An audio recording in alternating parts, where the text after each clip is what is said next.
Hello everyone, welcome to my YouTube channel the accidental lawyer. आज हम करने जा रहे हैं chapter number 5, arrest of a person. इसमें सीआरपीसी के जो सेक्शन है वो है सेक्शन 41 टू 60A और जो बीएनएसएस के सेक्शन है वो है सेक्शन 35 टू 62। इसमें जो है इसको मैंने 3 पार्ट्स में बांटा हुआ है। अरेस्ट, जिसको मैंने लिखा हुआ है type of arrest, arrest by police officer, ठीक है। इसमें आगे 2 पार्ट्स हैं। इसमें क्या है कि एक तो पुलिस ऑफिसर जब विदाउट वारंट अरेस्ट करेगा जो कि सेक्शन 35 बीएनएसएस का है, और एक पुलिस ऑफिसर जो विदाउट वारंट अरेस्ट करेगा लेकिन नॉन कॉग्निजेबल केस में।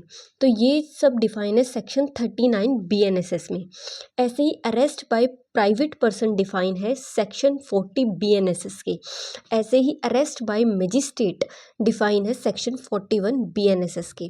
तो पहले हम ये पढ़ लेते हैं अरेस्ट बाय मजिस्ट्रेट।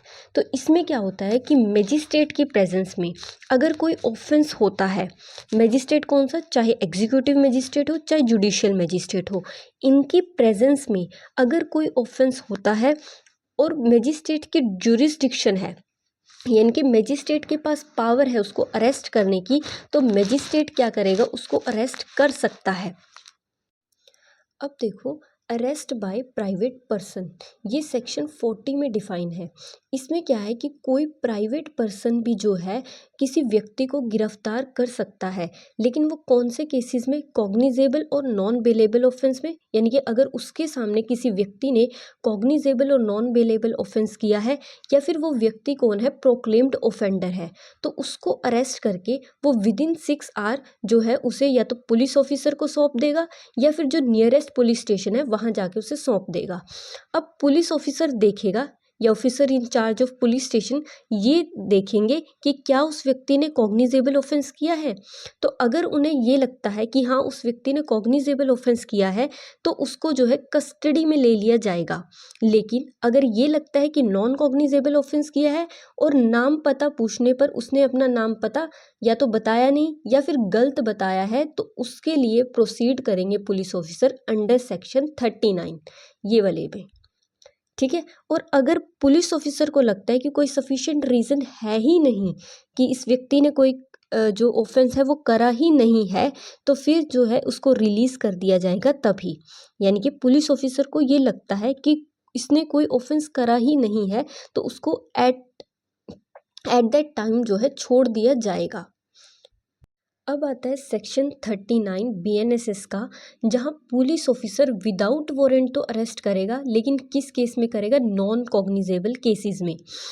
देखो अगर पुलिस ऑफिसर के सामने किसी व्यक्ति ने नॉन कॉग्निजेबल ऑफेंस किया है और जब पुलिस ऑफिसर ने उनसे नेम एड्रेस पूछा तो या तो उसने रिफ्यूज़ कर दिया, मतलब व्यक्ति ने अपना नाम पता नहीं बताया, या फिर उसने गलत दे दिया, तो पुलिस ऑफिसर के पास क्या पावर है कि वो उसको अरेस्ट कर ले, ठीक है।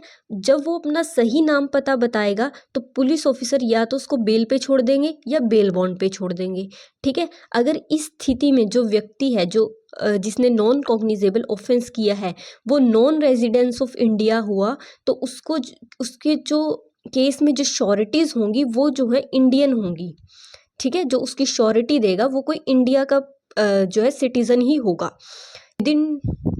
अब विदिन 24 आवर्स उसका सही नाम पता नहीं पता चला या फिर उसने जो है बेल एग्जीक्यूट नहीं करी, तो उसको जो है फॉरवर्ड कर दिया जाएगा मजिस्ट्रेट को। इसके बाद आता है सेक्शन 35 बीएनएसएस का। अब देखो सेक्शन 35 क्या कहता है कि जो पुलिस ऑफिसर है वो अरेस्ट कर सकता है विदाउट वारंट।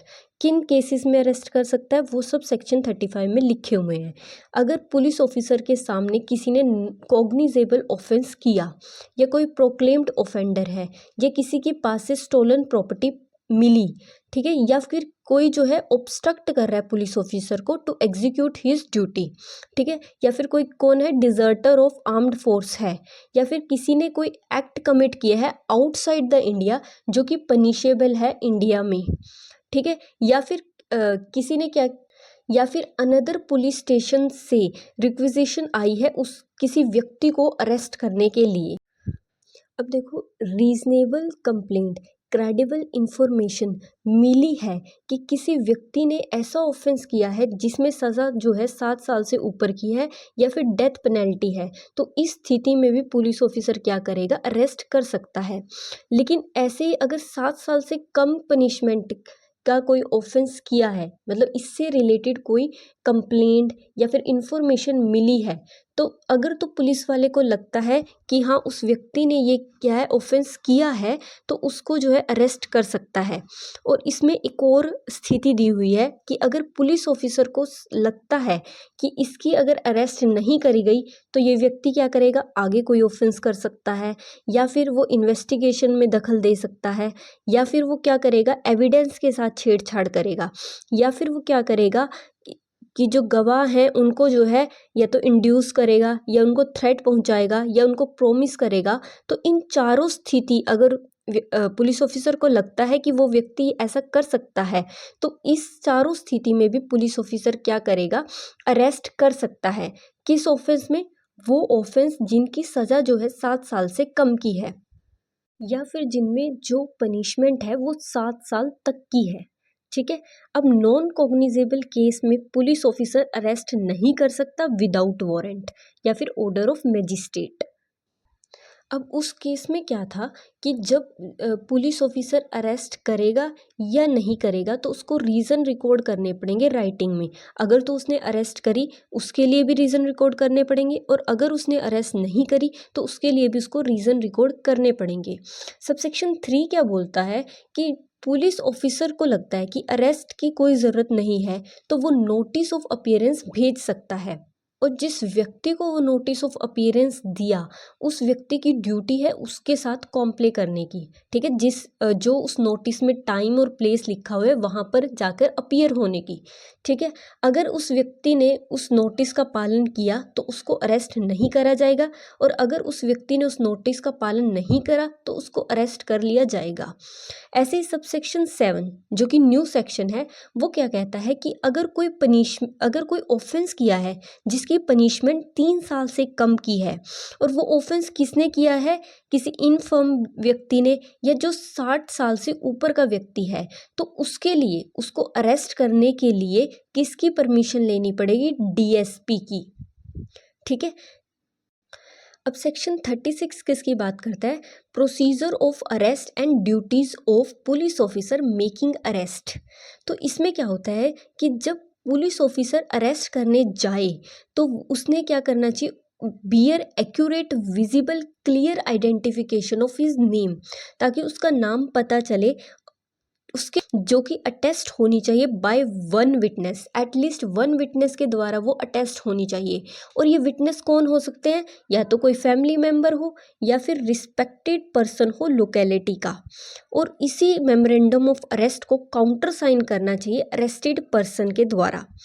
जो मेमोरेंडम ऑफ अरेस्ट है अगर वो अटेस्टेड नहीं किया फैमिली मेम्बर ने, तो पुलिस ऑफिसर बताएगा किसको, एक्यूज्ड को, सॉरी अरेस्टेड पर्सन को बताएगा कि आपके पास है राइट टू इन्फॉर्म, कि आपके पास राइट है कि आप बताएं कि किस व्यक्ति को बताया जाए कि आपकी जो है अरेस्ट हुई है। अब सेक्शन 37 किसकी बात करता है, डिजिग्नेशन पुलिस ऑफिसर की। यानी कि स्टेट गवर्नमेंट क्या करेगा, एस्टेब्लिश करेगा कंट्रोल रूम्स को डिस्ट्रिक्ट और स्टेट लेवल पे।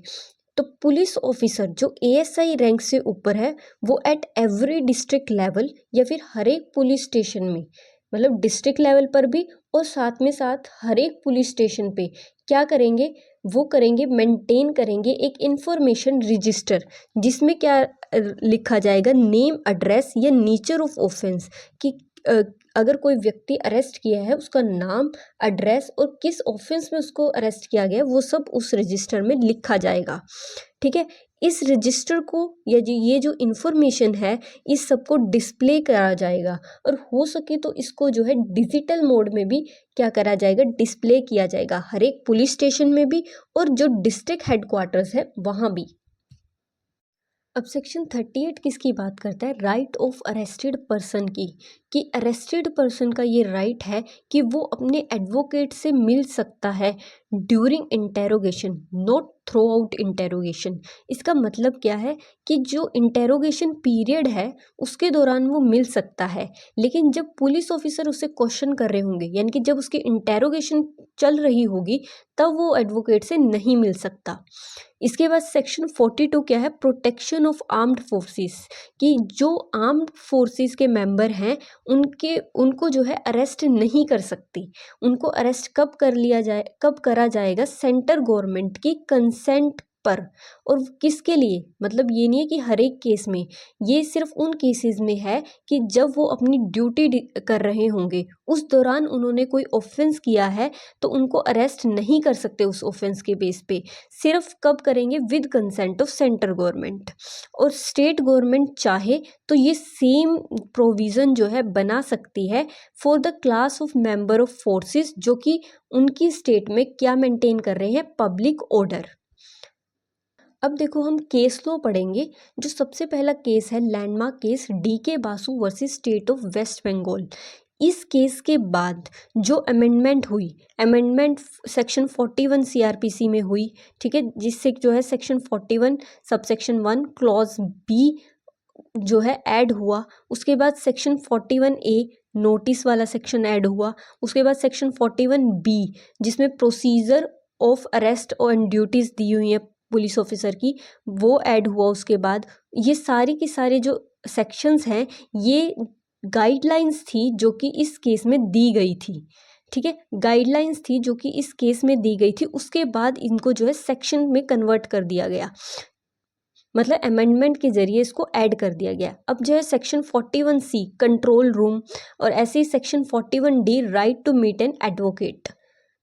अब अगला केस है MC Ibrahim and another versus state of Maharashtra 2002 का ये केस है। इसमें क्या कहा गया, सुप्रीम कोर्ट ने कहा कि जो सेक्शन 35 BNSS में जो पावर है, ठीक है, सेक्शन 41 CRPC और सेक्शन 31 BNSS में जो पुलिस ऑफिसर की पावर है ना to arrest without warrant in cognizable cases, तो ये जो पावर है ना ये डिस्क्रिशन पे डिपेंड है, ठीक है, ये मैंडेटरी नहीं है अरेस्ट करना, ये उसके पुलिस ऑफिसर की डिस्क्रिशन पे डिपेंड है, ठीक है, वो ओब्लिग्ड नहीं है to act spontaneously and to always make an arrest, ठीक है। तो सुप्रीम कोर्ट ने क्या कहा कि जो पावर है under this section must be use with caution. क्यों, क्योंकि जो अरेस्ट होता है वो जो है इन्फ्रिंजमेंट होता है on the right of privacy, और ये जो है सिटीजन की रेपुटेशन पे असर डालता है। इसके बाद जो केस है वो है Mukesh Khurana versus state of NCT Delhi 2022 का। इसमें क्या कहा गया, दिल्ली हाई कोर्ट ने कहा कि जहाँ पे जिस ऑफेंस के लिए जो मैक्सिमम सेंटेंस है वो 7 साल है या 7 साल से कम है तो police officer must issue notice. तो इन केसेस में पुलिस ऑफिसर को क्या इशू करना चाहिए, मस्ट, मतलब मस्ट, उसको जो है नोटिस ही इशू करना चाहिए। उसके बाद अगर वो नहीं आता है नोटिस पर तो फिर अरेस्ट होगी। आगे देखो एक और लैंडमार्क केस है Arnesh Kumar versus state of Bihar 2014। इस केस में क्या हुआ, इस केस में क्या कहा गया, हर एक पुलिस ऑफिसर को एक चेकलिस्ट स्पेसिफाई करी गई। वो चेकलिस्ट कहाँ लिखी हुई है, जो कि section 41 subsection 1 clause B sub clause 2 में, ठीक है। क्या कहा गया कि police officer forward the checklist duly filed and furnish the reason and material which necessitated the arrest, ठीक। देखो इसमें क्या कहा गया कि अगर पुलिस ऑफिसर अरेस्ट कर रहा है किन केसेस में, जिनमें 7 साल की या 7 साल से कम की सज़ा है, तो उन केसेस में अगर वो अरेस्ट कर रहा है तो उसको देखना होगा कि वो इन ग्राउंड्स पे ही अरेस्ट कर रहा है। जो ये ग्राउंड्स दिए हुए हैं ना, सिर्फ इन्हीं पे वो अरेस्ट कर सकता है उस व्यक्ति को, और उसको ये स्पेसिफाई करना होगा कि वो किस ग्राउंड पे अरेस्ट कर रहा है, ठीक है। अब आगे वो मजिस्ट्रेट के पास जाएगा फर्दर डिटेंशन के लिए, तो उसको रिपोर्ट फाइल करनी होगी, ठीक है। तो वो जो है बताएगा कि वो किस ग्राउंड पे उसको जो है अरेस्ट कर रहा है। अगर उसने ये डिसीज़न लिया है पुलिस ऑफिसर ने कि वो अरेस्ट नहीं कर रहा, तो वो जो है मजिस्ट्रेट को विदिन 2 वीक्स जो है फॉरवर्ड कर देगा, ठीक है। अब अगर police officer notice of appearance भेज रहा है तो वो कितने वीक में भेजेगा, वो within 2 week of institution of report. उसके बाद अगर पुलिस ऑफिसर ने इन सारी चीज़ों को फॉलो नहीं किया तो उसके ऊपर डिपार्टमेंटल एक्शन भी हो सकता है और कंटेम्प्ट ऑफ कोर्ट भी लग सकता है। ठीक है। अगर जुडिशियल मैजिस्ट्रेट ने जब उसने डिटेंशन एथोराइज करी रीज़न रिकॉर्ड नहीं करे कि उसने क्यों दिया फर्दर डिटेंशन, तो उनके ऊपर भी डिपार्टमेंटल एक्शन हो सकता है बाय हाई कोर्ट।